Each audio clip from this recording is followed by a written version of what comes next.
This video relates to Glencore's Fatal Hazard Protocol Number 7, Emergency Response.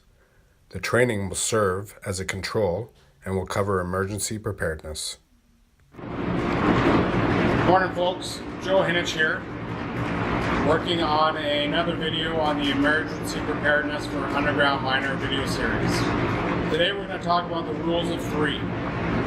First rule of three is oxygen. The human body can live 3 minutes without oxygen. What can we do to prepare ourselves better for that in the underground environment? We need to clearly understand our ventilation system. When you get to your work area, you need to understand where the fresh air source is coming in, what is the route of the exhaust air leaving the work area, and then you need to think about a worst case scenario. A fire breaks out behind you. Where is your escape route going to be? How are you going to get to the refuge station? And how can you make sure that you're traveling in fresh air?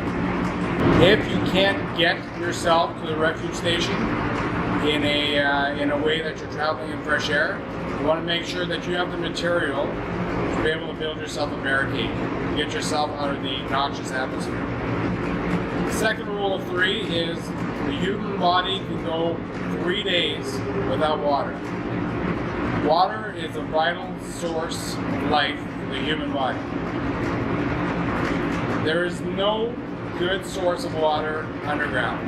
There's no way that I can recommend that you can drink any water source down here.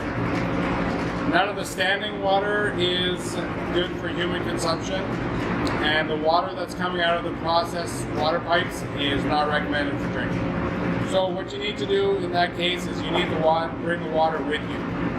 Small Nalgene water bottle is good for half a shift, 1 liter. It's highly recommended that you consume 2 liters of water per day.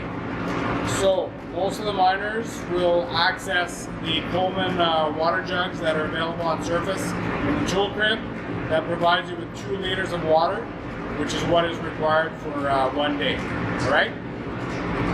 What we've also done to ensure that there's a bit more reserve available is there is water coolers available at all refuge stations with usually a rack of spare water available just outside the refuge station. We've also designated 2 Colligan water bottles to be a reserve in each main refuge station. They're tagged, they're in a small Tupperware container, and they're cycled out every 6 months to ensure freshness of the water. Finally, the third rule of three is that the human body can go approximately 3 weeks without food.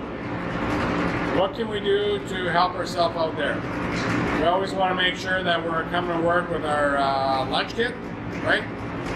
But then you can also have a small reserve, either in your everyday carry bag. Some of the miners have access to a crew toolbox. Or else if you're on the same piece of equipment every day, then you can have a small stash on the equipment as well, right? But what are some of the things that you can carry in there is granola bars, protein bars, and if you have access to them, MREs, right? Those are all 3 items that will have a high shelf life so that you can put them in your kit or in your small stash and you don't have to worry about them, all right? So that's it for the rules of 3. 3 minutes for oxygen, 3 days for water, 3 weeks for food. Thanks for watching.